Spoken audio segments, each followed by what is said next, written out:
What's going on, everybody? Welcome back to another episode of TechTual Talk. Well, I'm your host, HD, man. I believe it's like number episode 30 something. I don't know. It's going to be the right thing what's in the description, man. Don't hold me to it. It's really hard to remember this thing. I see what Joe Budden be going through.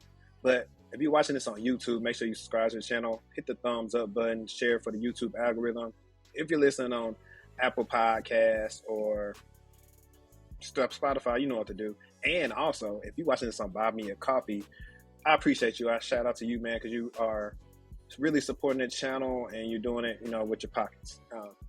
So I appreciate that, everybody. I really rock with y'all for helping me out. But check this out. We got a special guest with us today. Her name is Kiandra, and she's in tech sales. And tech sales has been one of those careers that I kind of want to bring on the show because everybody's so obsessed with trying to be super technical and learning a program and all this other stuff to try to make a lot of money in tech. And sometimes your skill set may be to do something a little, there are technical aspects of tech sales, but also non-technical aspects where, you get to use more of your soft skills to get paid a lot of money, man. So without further ado, let's get ready to bring her in.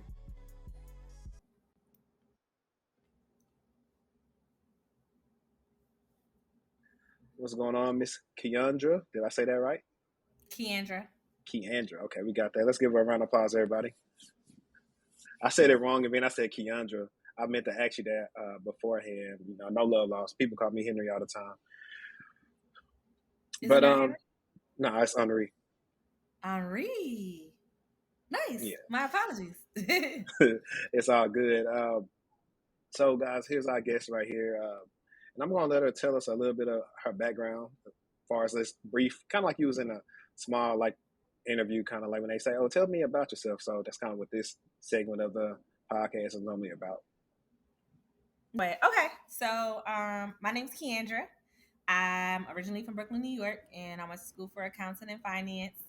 And quickly started into the Big Four.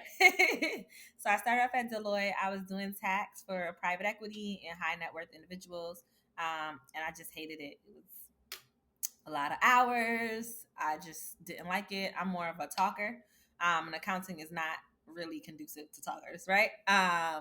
And so I tried out other places with different cultures. I tried consumer product goods, tried my hand at PepsiCo, and then I went into logistics, just trying to find my niche for that accounting, finance sweet spot. And made my way up to senior financial analyst and just realized it still wasn't for me. And so when I finally moved into fintech, I just shot my shot for a sales role, right? They were opening up a new division. And I said, let's see if I can get an entry-level role, right? Because I found out that salespeople in entry-level roles were making more than I was making as a senior financial analyst. And so they said, yeah, why not? It was an internal transfer. They took a shot on me. And then I wanted to make more money. So I reached out to Fang. And so now I'm in enterprise sales at a Fang company. That's nice. I had started this whole episode. I was talking about how people think that, knowing how to program and all the other stuff is the only way to get money in this tech industry. And I'm like, that's far from it. There's many ways to skin a cat, as that old saying goes. And, that's interesting. So you pretty much have an accounting background, up there. Are you still in the East Coast right now? Yep, I'm in Pennsylvania, moving to the DMV shortly. Hang on a second, because somebody is streaming to the wrong TV, and I just turned my TV off.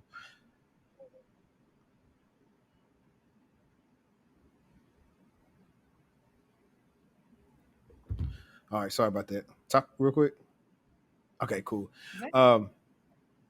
So what I was saying is, okay, cool. So you're still up there on the East Coast. Surprising you have migrated.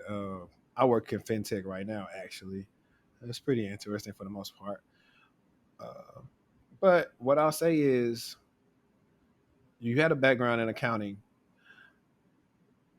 Let me ask twofold questions. One, how did you leverage that background in accounting to go to tech sales? And two, how was it for you during this process of gaining that entry-level role? Kind of, how was that? Because there's a lot of people that want to transition. Sometimes they get stuck, or also the funny thing is a lot of times people come out to me for consultations or whatever, and they was like, yeah, I want to do this and that, and I was like, well, how you look like internally, like you seen your company actually need some help or reached out to somebody in that field? Mm-hmm. Because I'm like, Mm-hmm. that's one of the easiest ways to kind of get there without like the hard work. Like if you make a build a rapport with some people, they might say, oh, this person's a hard worker, let's let them try out. I know them, they can do the job, opposed to, you know, you striking out every time the home plate trying to switch fields because your skill set hasn't really gotten up there Mm-hmm. yet. And that's where that networking piece comes in.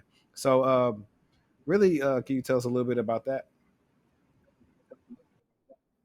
Yeah. So, I guess to your first question, how I leveraged accounting, I would say that in accounting, at least in my role, and then once I moved to finance, one of the things that you're responsible for as a senior analyst is managing entry level financial analysts, right? So you're answering their questions, you're reviewing their work, you're making sure that they're doing what needs to be done.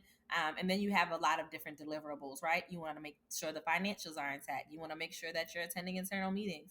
And that's a big part of communication, is a big part of sales, right? If you're not a good communicator, you probably won't do also well at sales. And that doesn't mean you have to be a talker.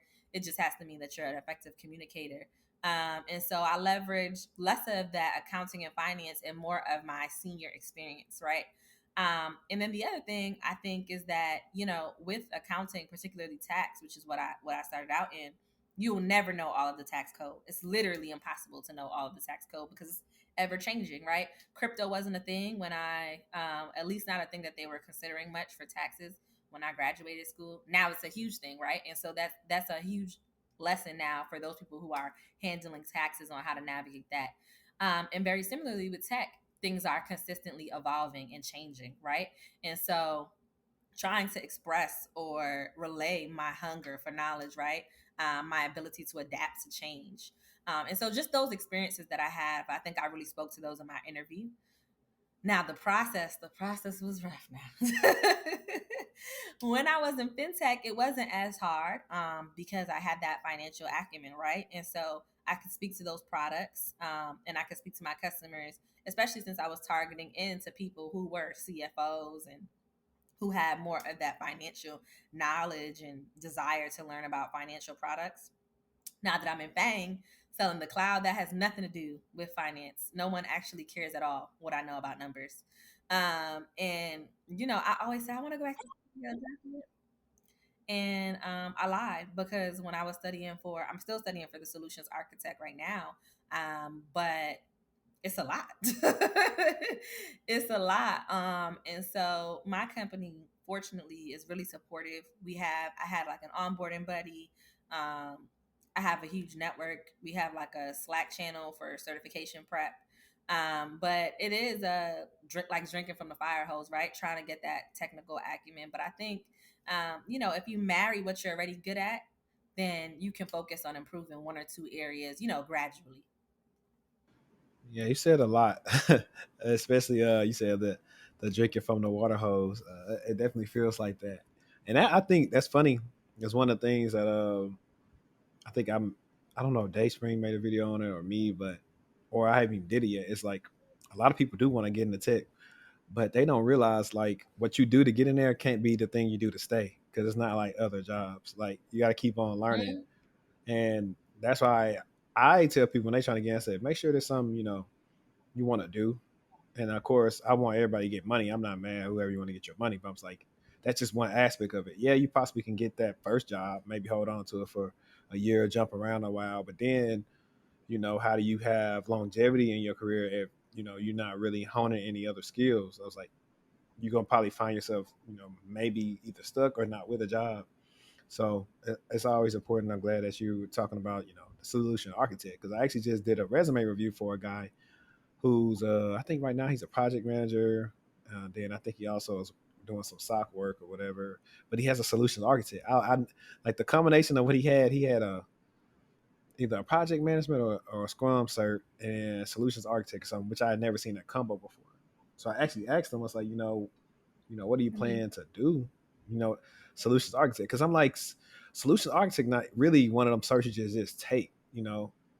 Is it's a Yeah. beast. You know what I'm saying? I like to see like a little oh, okay, cool. You got a little fundamental knowledge right here. Then you went to the solution architect, but like just to see it there, and me looking at your roles with nothing cloud related, it is kind of off guard, like to catch that on there. So I didn't really delve Mm-hmm. much into that. I'll let him explain more to me about that if he decides to actually get coached. But that's cool. So how long ago was that when you did that first entry level? When you first did the entry level sales to now? What's been that time frame? Yep. Yep. So it's only been a year. It's only been a little over a year. I did that, and I was like, I'm gonna do so. An entry level role for tech sales is typically a BDR or a SDR. That's a business development rep or sales development rep. And the sweet spot there is like 12 to 18 months, right? And then you get promoted to account executive or inside sales. But I knew I didn't want to do that. Even though I had increased my salary, I just felt like I had the experience. I'm so used to being a senior. I didn't really want to be in an entry level role. More of an ego thing than it was really a Right. real thing, right? And so I just busted out my quota, right? So I was doing 200, 300, 400. I've even done 500% of my quota on a monthly basis. And so whatever they told me to do, I was doubling it, tripling it, quadrupling it whenever I could. And I did that consistently. Um, Listen, all three of y'all. And so I did that, and I leveraged that to get into Fang, right? Because those are really the things that people care about. When you see these job requisitions and they tell you you need to have X amount of experience, I really didn't think candidly that I would get into Fang, but I also provided those metrics on my resume saying, look, this is what I'm doing as a BDR. So it's clear that I'm an autopilot in this role, and I can get promoted to something much larger. And it worked in my favor. That's nice.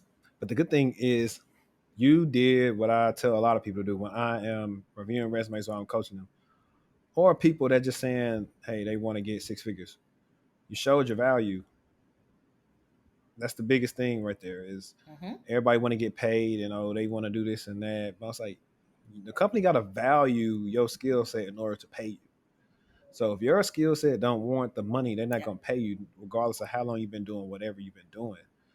And once I get that Mm-hmm. through to them, I think they start understanding. So I'm a big advocate of like, hey, if you got a lot of experience, like I tell people, like if some people like me, like I have like career highlights, and then I also have different accomplishments I did within each role because I'm showing you, boom, what I came in and did. That's kind of the way I tell everybody to do it. I was like, show them what you did and what you accomplished. Like you may not have the most experience, but if you didn't brought this immense value to your organization, they'll see value in you because you're gonna tend to do the same thing, if not more, to them.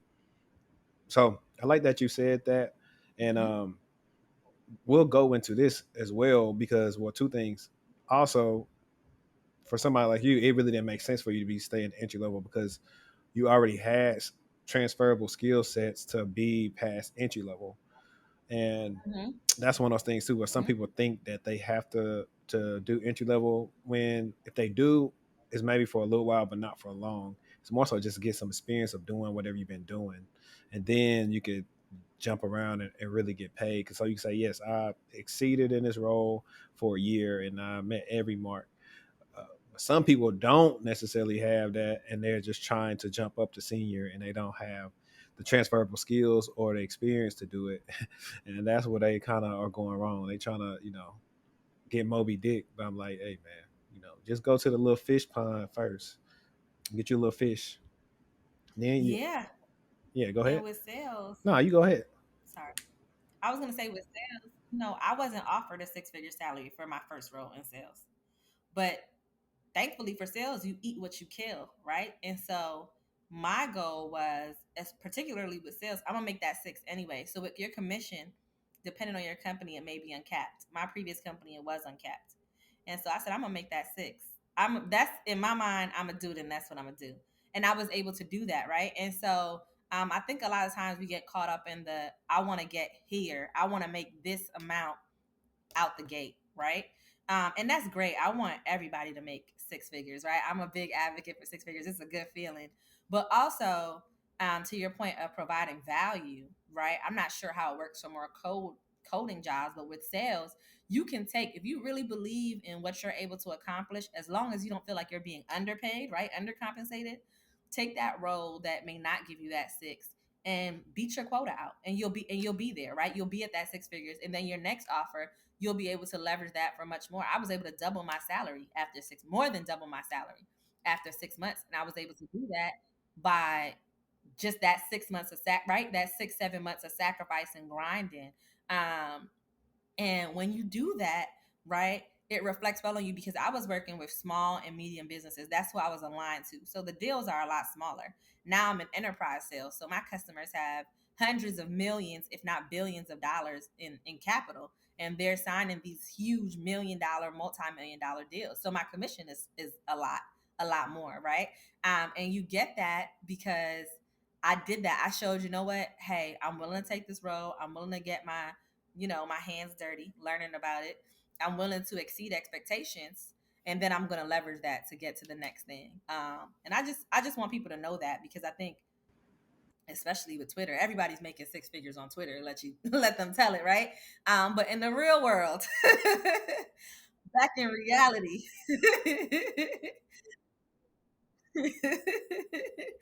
back in reality, that's not the case for everyone. And so don't be afraid to take that role, like I said, so long as they're not undercompensating you, right? Particularly in sales, where you have the opportunity to make so much more than what they're offering you on the That's table. facts. I always tell my clients like, hey, I'm like, if as long as what they offer you, sometimes they ain't gonna budge, but you still can pay your bills like you're doing now. I was like, just do it for the experience, and you get your money, elsewhere.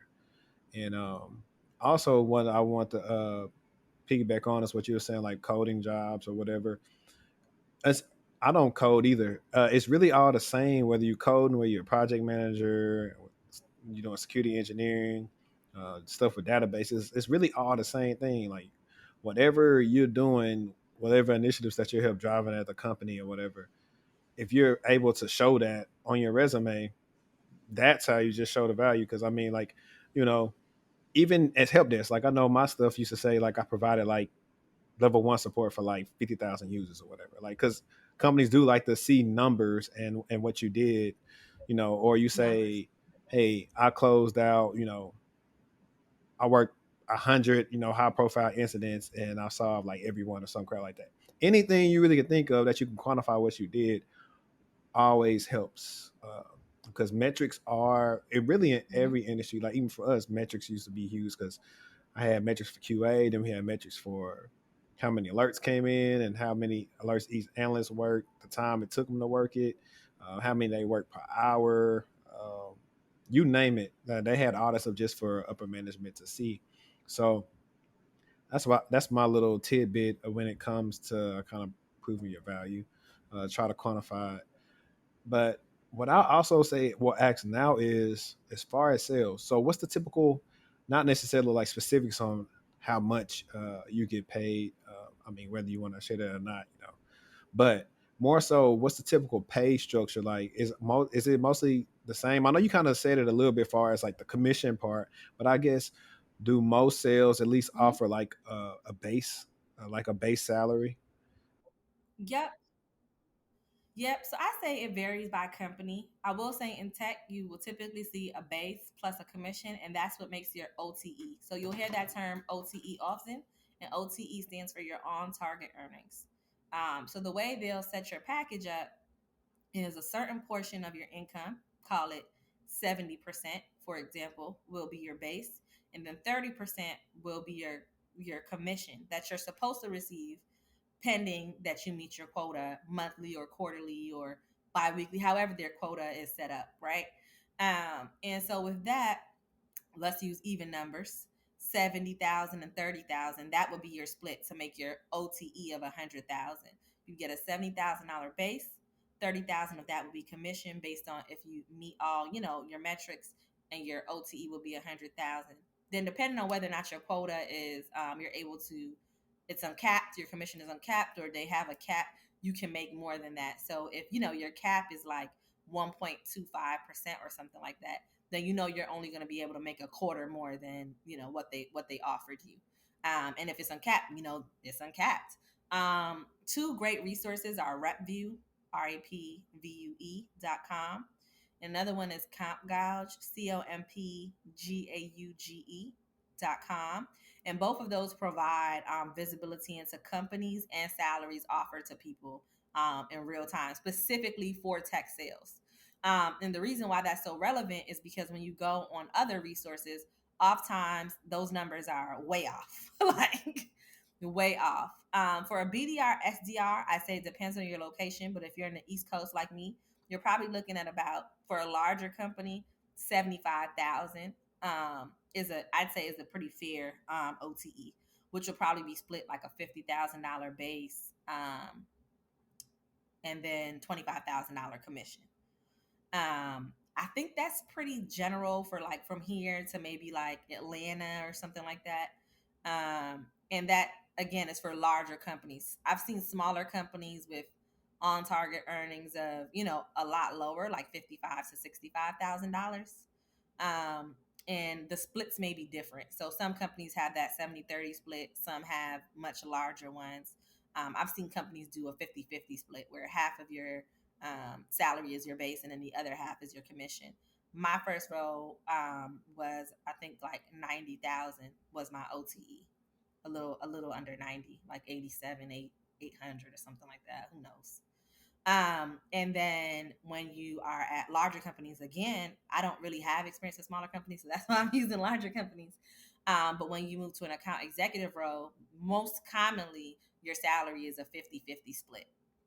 And for account executive roles at higher, larger companies, those Fortune 500, those FANG, you'll see salaries in excess, OTEs, on target earnings in excess of $200,000 a year.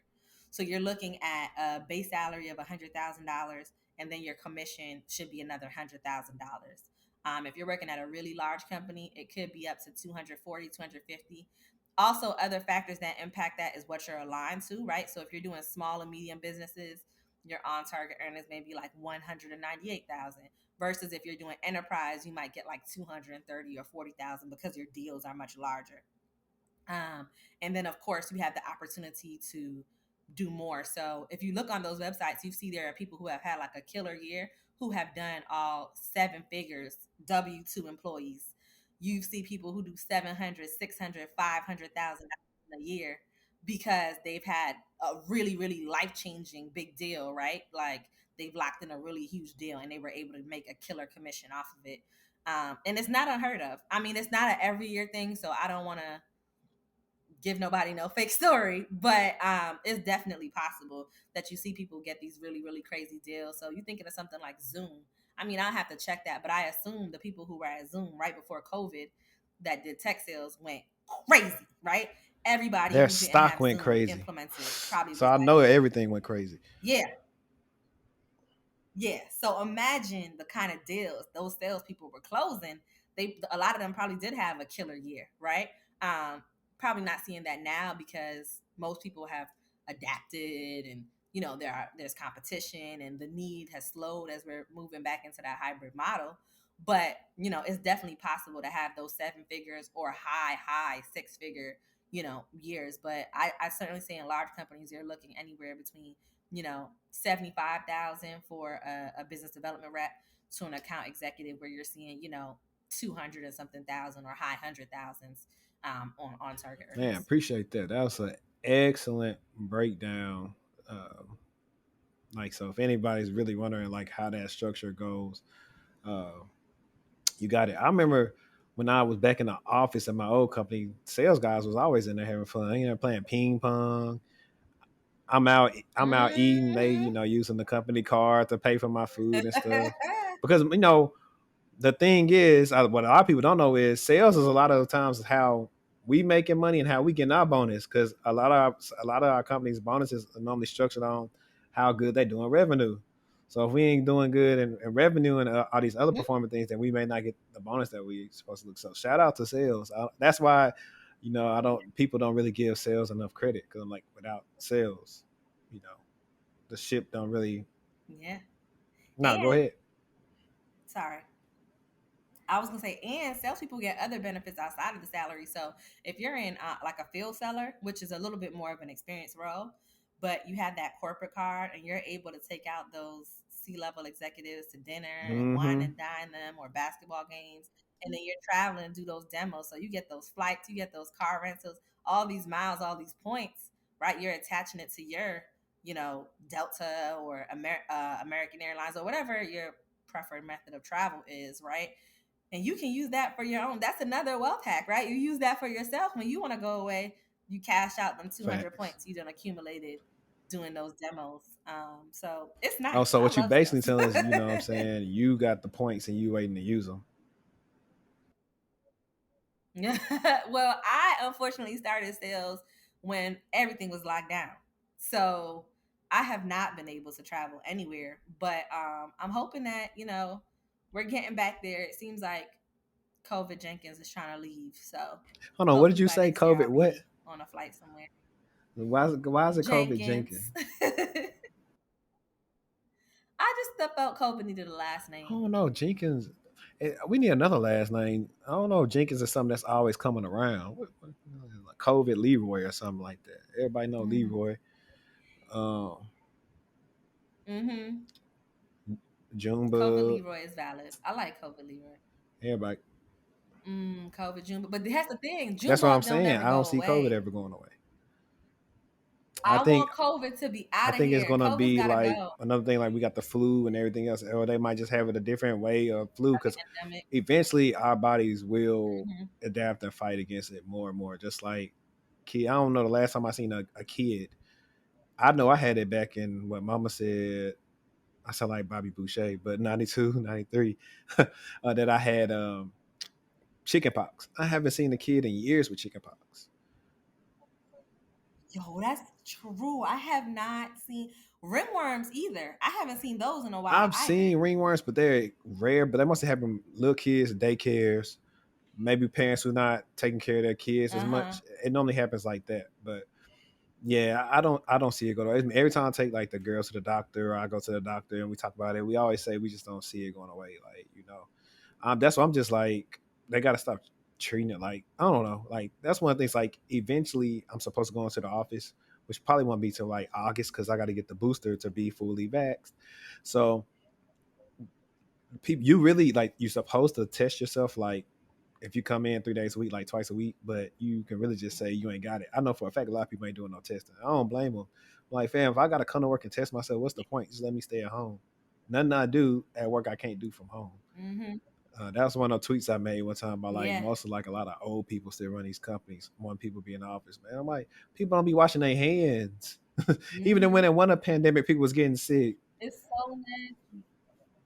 Yes. And another thing is, I think, at least for my job, they just built a brand new headquarters. So I know they expect us to come back in, right? Because they just dropped millions and millions of dollars. But for these companies that are renting and their lease is almost up, don't y'all want to save the money? You know how much money they could save if they don't have to have these, in-person locations where they can downsize. Just help me to help you and let me be work from home Right. indefinitely. Exactly. That's why I'm like, shoot, a remote offer is always super tempting just because like like I ain't gonna lie, it's gonna be hard. I haven't been in the office in like 2 years. So to wake up early to deal with traffic and stuff, Same. I don't know. I may like it because sometime back in the day, that was my little time to like listen to a new album or a podcast or something. It really depends. Mm-hmm. But to get back off of that, the next thing I was going to ask after that, great breakdown you did when it came to getting paid in tech sales. Who, I guess it could be twofold. One, what would be like ideal people to get into tech sales? Because I have a friend, I mentioned it to her for, and I'm gonna follow up with her after we're done with this. I'm actually gonna follow up with her again because she's been like doing like that type of sales work like inside like the AT&T store and all that kind of stuff like for years. And I hit her up one time, say, "Hey, you Uh-huh. ever been looked into doing tech sales?" And I can't remember if she gave it any more like thought when I asked her about it. But I'm like bring it to her, you know, again, just because I think it's way more beneficial than having to convince people in the store to do all the stuff that they really don't need, but you're trying to convince them that they Mm-hmm. need it. Whereas most of the time when it comes to business stuff, most of the time it's stuff they company actually need. But the thing Yeah. would be like, who would be like an ideal person to be in tech sales, and then number two would be what do you need to learn to do tech sales, or is it a fairly low barrier to entry role? So those are like my two questions. Yeah, so I'd say the ideal person has like a business mind. So if you're in college right now and you're getting a business degree, like myself, an accountant, that's under that business umbrella, right? Finance, marketing, just anything that has BBA in it is probably ideal for sales. For people who have not gone to college, because you don't need a degree to work in sales, which is one of the best things about sales, right? Because it's a lucrative career choice for people who do not have that 4 year degree. Um, I'd suggest if you have some sort of customer service experience. So if you work in retail, you've got customer service experience. And remember, tech sales, and I hate to go off on a tangent, but it's not just sales like how I'm doing, where so there's BDRs who are setting the meetings for the account executives. The account executives are the people who are closing the deals, right? So the BDRs invite the businesses to the party, right? Then you have account managers who keep people at the party. So account managers are assigned accounts and they make sure that these people are staying with the business, that we're retaining their business, and that if there is an opportunity for growth, they work with us, right? Then you have customer success managers who also do something similar, right? Those customer success managers don't actually carry a quota, but they're really the customer's advocate, right? They're going to make sure that whatever product we have is working as designed for them and that they're happy about it. Then you got sales enablement. Then you got sales operations. And so, for someone who has a customer service background, like if you work at, Optimum or any sort of service where you work in retention, right? When people are calling like, I hate this service, I'm never going to use it again. That's customer success, right? That's directly transferable to a customer success manager role. If you're not interested in carrying the quota, right? But you're good at problem solving. If you work like your friend at AT&T or any retail sector, then you're probably going to want a quota carrying role, right? And if you've been a manager and you want to deal with more engaged people, an account manager is probably a more experienced role for you, but it's something that you can aspire to have later down the line. So I'd say people who have customer facing experience, people who have problem solving experience, people who have business degrees are pretty good at it. There are free tech sales boot camps. So search for those. I'm not really a big advocate of these paid boot camps. That's a personal key thing, though. I just am not big on them. If the fees are exorbitant in my mind is thousands, tens of thousands of dollars. Um, but there are free opportunities available. If you'd like to do a paid one, they have those, or you can do a free one and just leveraging that experience. They typically allow you to do that, and then they'll match you with a job. And if you're like a teacher or something like that, you can even do instructional design within sales. So you can create the stuff that the salespeople learn with, right? You can create the presentations that salespeople learn and probably be like in sales enablement, also aligned to sales enablement. So I say as long as you deal with people, Nice. you'll be fine.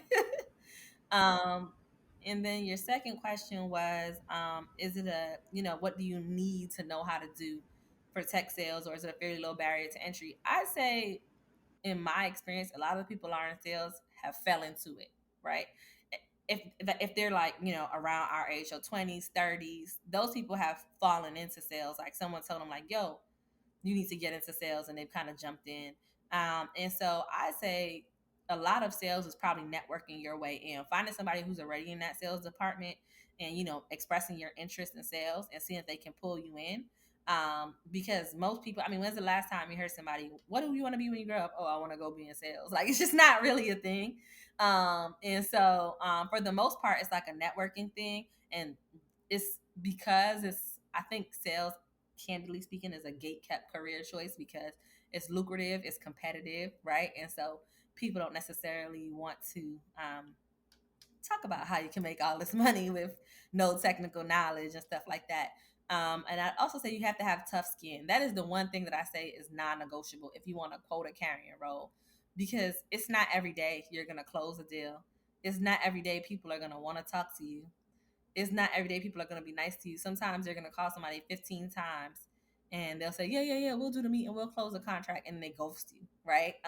And you thought you were going to make, a commission off of that. And you don't. And so I'd say you really, really have to stay tough. You have tough skin. But outside of that, I think the other things you can learn, like it's experiential learning. You can Nice. gain as you go. And I tried to make sure I tried to remember this before I forgot it. You said a role I've never heard of, and that was sales enablement. And I thought that was pretty cool. Yeah. Just the fact you said you could design it, stuff like that. So we could, you know, theoretically speaking, a person maybe with graphic design background or some crap like that, right? Or anybody who, a teacher, Mhm. somebody's used to doing courses and lesson plans or something like that, could help with sales, like putting up the stuff together to help the sales team with their presentations and stuff like that.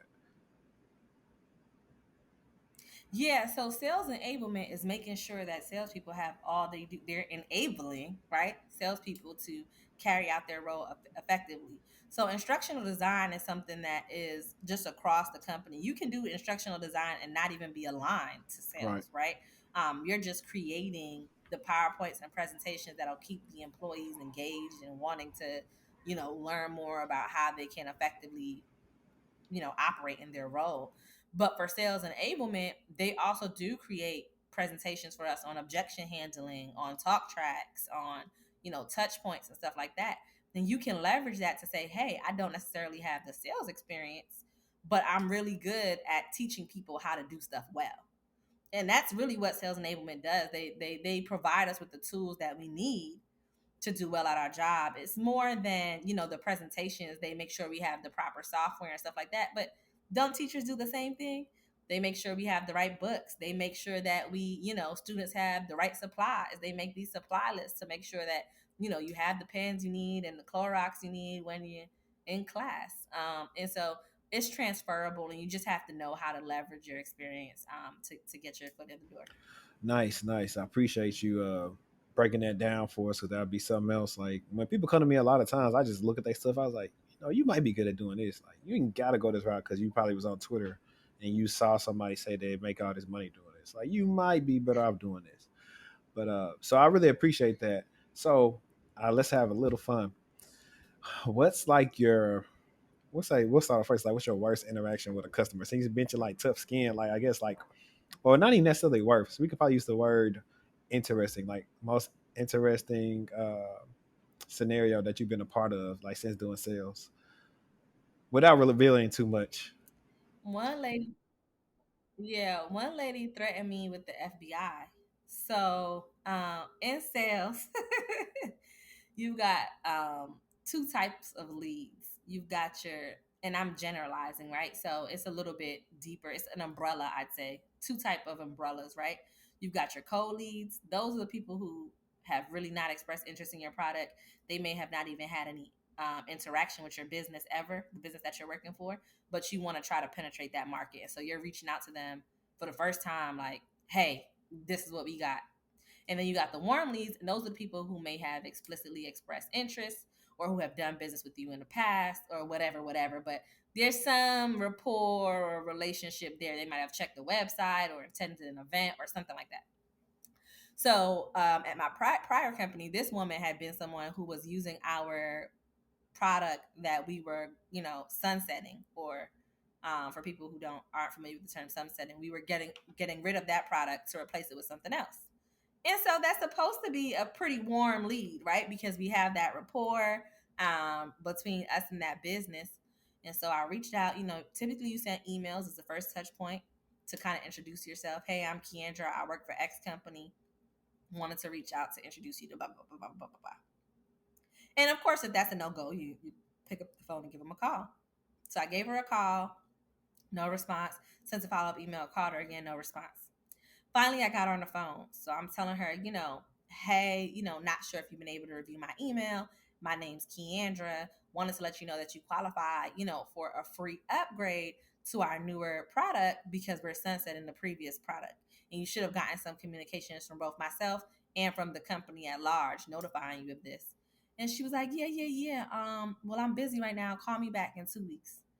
So I said, it's 7 o'clock, good, or whatever the time was. And she was like, yeah. Hung up the phone. And while I was on the phone with another customer, she called me back. I didn't pick up because I was on the phone with another customer. So I called her back and she was like, listen, bitch, I just want to let you know that I have notified the authorities and your ass is going to jail. I just got off the phone with the FBI, so whatever scam you're doing, that shit is going to be dried up after today. And I was like, well, I really do work for insert company, right? And she's like, yeah, I really do work for insert company. Bitch, I call the FBI. You're going to jail.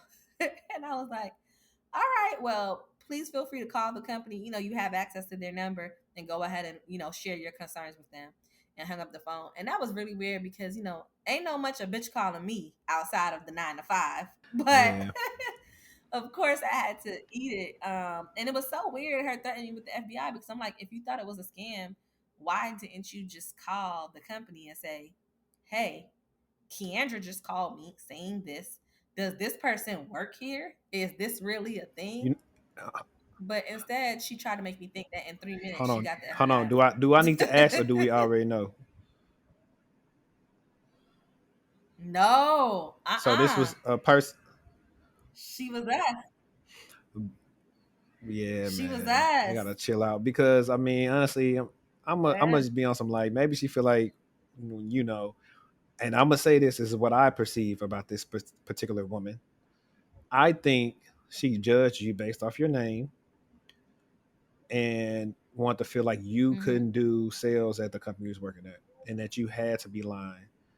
You know, Mm-hmm. not even taking a thought by saying like think about the company who runs it, how it like a lot of these people that scamming not that smart. They don't have access to know what type of softwares and stuff you're using. Like and they don't just have your Mm-hmm. number. They may find your email And somewhere, your email and your name. right? Like, and they're not gonna keep on calling you back. Like, well, I mean, you got the little. I don't want to say them people names, but the little scammers that do the auto warranty and stuff like that. But that'd be kind of fun to me. I ain't gonna lie when they call me. Mm-hmm. I ain't gonna lie though. I would have hit her with, well, I'll be waiting for him. When she said she called the FBI, I'll be waiting. Because I'm like, what they gonna say? Matter of fact, I don't know. I'm too sarcastic for that. Cause like, you know what? Hey, I'm about to call the FBI on you for making a false claim. Right. Fact. The thing was, it was all within like a 10-minute span. So what got me was like, all what's going on in the real world, and the FBI Right? picks up your call because you feel like someone Like you called your cousin. Stop called you and lying. with a scam call. And then one of my coworkers, he had a customer that was calling him little bitch boy on the call. So, I mean, these are extreme cases. Most times it doesn't get that nasty. And also bear in mind, I was dealing with small and medium businesses at that time. So, like a CTO of an enterprise company, like the CEO of Nike, probably isn't going to tell you you're a But you bitch know what's boy. funny? Like y'all But need to have a clause with in these y'all stuff. small, Say somebody say X, Y, Z or whatever type of stuff to y'all. Y'all able to slap them oh, like with no repercussions. You should be able to right, like that video. The black man. I don't know if that's at Applebee's or whatever, but slap that man for calling the N word. 5 ways oh, to Sunday. oh, love that, Like love that you song. should be able to do that because I mean they remind me of the Twitter people that just be talking, like they just be saying stuff. Mm-hmm. But then when it's live and direct, oh, I was just Mm-hmm. playing. My homeboys tell me about this weekend watching his little cousin play ball, giving the other team buckets. Of course, his little cousin black, and then I guess the other little boy dad's white, and he's saying, hey, that little N word can't play this and that. No, so my man's was like, hey, who you talking to? And he want to say, oh, you know him? Oh, I'm not talking about nobody. Oh, okay, really? He, and this was like hours later. He was on the phone. He said, "Man, I'm Right. still high." I said, "I know, because you was finna make that decision. Lucky, your woman stopped you from us seeing you on the news." Because I'm like, people just think they can get away Right. with saying that. And the crazy Right. thing is, even though they try to depict us as like these violent people, we really like the nicest people ever. We just try to be nice to everybody. It's not until The you nicest. cross us, until you get probably hit with a jab or something. Mm-hmm. But cool. That was that. I might have to listen. I don't even know how long you explain that, but that might be a whole snippet because That's pretty interesting. What's so if we say what's the most interesting, what's one of the best, I guess, stories you had as far as like, you went out your way, or not necessarily went out your way, but a customer really appreciated the level of service that you gave them, and they maybe sent the email or something like that. Did you ever do anything like that? Like far as them saying thank you, like she did a good job. Yeah, I've gotten those. They haven't really. I hate to say it, been also meaningful to me because I think I always say cocky shit like I could sell water to a well and I could sell drown a man water and all them other shit. So like that to me was pretty normal. But I will say the best story I had is like I said, I'm from Brooklyn and I was selling a product and they were redoing this market in Brooklyn, this Caribbean market that I've been going to since a kid. And it has like 25, 35 Caribbean stores in there and they're redoing it to like include a bar and some other stuff. And through networking at my job, this guy was like, yo, I know somebody who's actually building that, like the construction guy or whatever. And anyway, I ended up getting in contact with his team and I was able to give them all their products for all those businesses that were in there, in the new bar and the new restaurant that they were building out. And that was really meaningful to me because this is somewhere I've been going to since I was a kid, right? I don't even live in New York anymore. Um, and on top of not living there, like my pictures in there, from like using the vendors. So that was my best story. Just felt like a full circle moment. And make, I have no reason or any reason at all to say I'm from Brooklyn, New York. Just whatever you say to me, I'm gonna find a way to slip in. I'm from Brooklyn. So that felt really good to do something for my city or Shout celebrate out my to city. my guy Conversations with King. He from Brooklyn. I don't know if you've seen him on YouTube yet. You have to check his I channel out. haven't yet. I'll But go look them yeah, Brooklyn people definitely got that interesting energy. That's all I'll say with that. Oh no, up. honestly, I find everybody almost like the same. Like I love like Detroit people. I'm from Shreveport, Louisiana. I feel like Detroit people and us like the same. Or anybody who come from like somewhere that's kind of like grimy, whether you was like in the trenches or not. Like everybody kind of like a little similar, but there's some Yes. differences in slang and stuff like that. Yeah. But that was Mm-hmm. dope. I had what I was going to actually ask you some questions that was even unrelated to tech. I was going to say, uh, since you're in Pennsylvania right now, have you been watching Belaire? I love Belaire. I love it so much that I actually want to throw myself like a Belaire going away party before I move to the DMV. Like, I love that we got a Oh, I dark love skinned Hillary Hillary. Banks. Hillary is I definitely love that. a bae, and it took me a while Yeah. to realize I she don't want was to give too much away. the girl that was in that movie with the old boy that played Everybody Hates Chris and Trevor Jackson and Let It Shine on Disney Channel. Yeah, we I've was never seen that older movie. when it came out. My younger brothers and them was watching it, and then I was like, he's like on there. He was like a rapper or something like that, and Trevor Jackson was on there. She's So yeah, if you beautiful. type that in like Let It Shine, you gonna see her on it. You're like, oh, that is her. I hadn't seen her since then, so I was like, that was dope. I'm loving Viv. I like her complexion. She's cute. She be classy and sexy. Yes, we got a dark, rich And I family. love. Hey, really, my favorite character is Jeffrey. Jeffrey. He. Oh yeah, you into it with some bad Yes. mom? That's my Jeffrey. nigga. Jeffrey is that dude. He be Yeah, I know he's, dripped out. He kind of look like the old Jeffrey low key, but just hair. I think he kind of look like Jeffrey still. yeah, I think so too.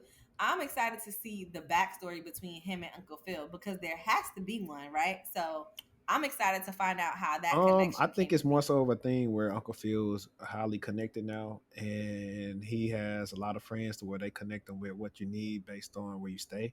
Because that's why Jeffrey's like, hey, tap in with our Philly people. So Jeffrey probably is a one person out of many people who like are house managers, you know, with for rich people or highly profile people. But that's Mm. cool. Uh, coked out Carlton. Um, he's something else, I know real Carlton is pissed right? seeing Carlton being a I know damn Real Carlton would crackhead at least wanted somebody that on probably TV. not look like him, but probably like a little more handsome or something. Or maybe I really felt like they could have. I I don't know. He got a little know. smug face. I think that's what made me like not like him. Honestly, He looks like a Smurf a little honestly, bit. what I think they should have did, I think they should have flip flopped and actually made Carlton tall. I think that would have been cool. I think that would have been cool because he always got to get a short jokes. But think about if Carlton would have been wheels high or taller. I think that would have been pretty interesting. I don't know. It's just other different storylines I thought of. I think it would have changed the dynamic though, because I think the whole thing is like Will is this suave, charismatic, good-looking, tall man, and Carlton has like the Yeah. Napoleon complex. I know, but that's what I'm saying. We're used to Or that. That's what I'm Napoleon complex. saying. Like, well, Carlton didn't really have Napoleon complex in the Switch it regular up. show. He's just a lot of jokes. But I was like, imagine if they just slightly did it different to where he just went so short. Like, matter of fact, I think he's shorter than the original Carlton. I think. Is he? I'm excited to see it. Do you think he'll be likable by like season 2? I Because think I so. hate his ass Eventually, now. he's just having trouble sharing the limelight of somebody, being they self and not having to kiss white people behind because Carlton's really not that likable. You know, I don't know. I'm ready. I'm ready That for nigga T. Thursday. Oh yeah, crazy, crazy. But I'm ready for Thursday because we definitely could like one of my ideas before I was doing this too was like to have like a channel where like we talk about this type of crowd because it'd be pretty interesting. Everybody got their own takes and boom, just talk about it. Mm-hmm. Which I may do that on my other channel. I just be so busy when it comes to creating content for this. It's like super. It takes. I mean, I Do will, but it's it. just hard. Once I move and actually get into an office area for like my stuff, my setup, I can record more and do stuff when I want to. Not make sure the girls in there quiet. Like they've been so good for me right now tonight. Shout out to But the girl. okay, so cool. We touched on Belaire, and then my last thing is, and granted, it was funny. I don't even know how I came across you. No lie, I don't know, something you retweeted something or something. But I typically what I normally do is I also used to show to highlight women like a lot. But I seen something, clicked on you, and said, "Oh, cool, somebody in sales," and then I clicked on you because honestly, I don't have the Twitter app on my iPhone because that's my regular phone. I have it on my Mm-hmm. Android phone, which is like the phone I use for like business and stuff. So I'm not really on there Business. like talking about like I used to be. So I was like the catch. That's like cool. I caught a good person. I think you was doing some couple of spaces and stuff like that. I was like, okay, look at her. She finna get them Mm-hmm. followers up because that's all spaces is. But I got off of Twitter because I kind of got spaced out. I was like, I felt like a lot of the draining. I It can felt a be lot of draining. talking points was repetitive. A lot of people were like disingenuous. So I was like, I just keep on doing stuff on my own platform. Mm-hmm. I can control the narrative. Everybody does not deserve a voice. I think that's the one thing people don't know. Like everybody don't deserve to talk. I mean, that's the worst thing with social media. Everybody gets a chance to talk, but some people be loud and wrong, man. And Yeah. I Last no, go night, ahead. was it last night or the night before? I had a space, and this guy came in. So I called it the dating State of the Union address. So we were just talking about like dating, just regular stuff, and like the imaginary six-figure thing that everybody's making on Twitter. And this guy comes in. He was like, "Can I talk? Because I'm always cut off when I'm talking." So I'm like, "Yeah, go ahead, talk." He starts off with, "Yes, I was dating this woman, and I was in my 20s, and she was a minor at the time. But I did not know she was a minor." I cut his mic off and kicked him out the room. Like, it's always a weirdo. So I definitely feel what you're Yeah, saying. It'd be some weird facts. shit. I was like, I don't even know half of y'all. Y'all just come here because I see somebody talking. Uh, I plan to do other stuff, and I didn't get a chance to do it this month. I think the month's closing, but I think I did one in December. But every month I'm gonna probably do I'll probably end up doing more live streams as the year go on and bring different people on, and then we have like these actual live talks on like my YouTube page or wherever which way I try to do them. It's like ways I can do them, and even ways to where to like try to compensate something. I guess like to where let's say if you want to do like kind of like you doing spaces, but if you want to do some type of thing where you want to talk about tech sales again, it's like, okay, boom, we can we get 30, 40 people. They pay $5, whatever. They can actually view us right now. They wouldn't be able to say nothing like you doing, but they could view us and, something like that. So it's a lot of different things in the works to push forth, our image and things into the tech space because we don't represent much. I think that's actually, this is one of the things I want Mm-hmm. to probably end off with and then we'll like wrap up.